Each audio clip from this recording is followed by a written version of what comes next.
writing, we are going to correct 4 sentences. Today we will apply a few more rules on this week. So we practice the first week. We start with the capital letter. We always end with a period. Then we practice writing proper nouns of people with their names in sentences. This week we are going to apply proper nouns of places in sentences.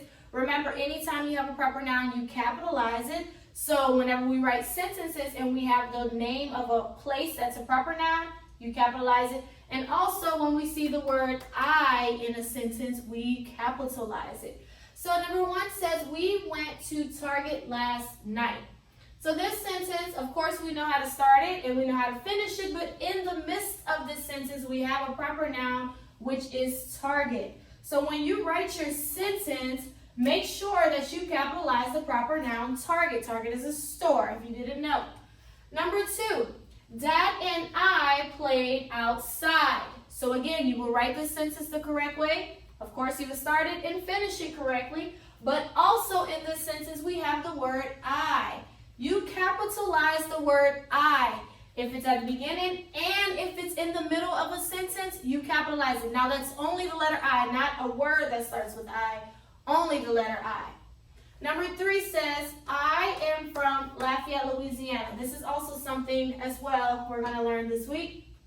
So again, we have I, but this one we would automatically capitalize because the sentence began with I. So I am from Lafayette, Louisiana. So this is also proper noun of a place. Lafayette is a proper noun of a city. Louisiana is a proper noun of a state. Now, there is one more thing you have to do whenever you have a city and a state. You have to put a comma between them. This is what a comma looks like, this little line here.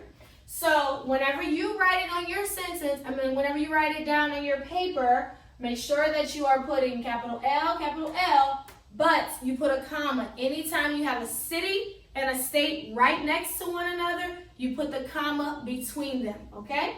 So we'll practice today, and then tomorrow we'll have it, and it'll be on your test. Number 4, it says, Sam had dinner at Texas Roadhouse.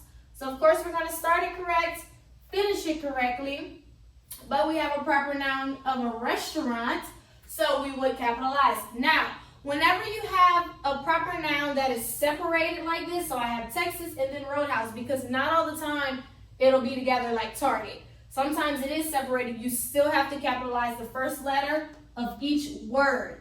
So Texas, the T, and then R and Roadhouse.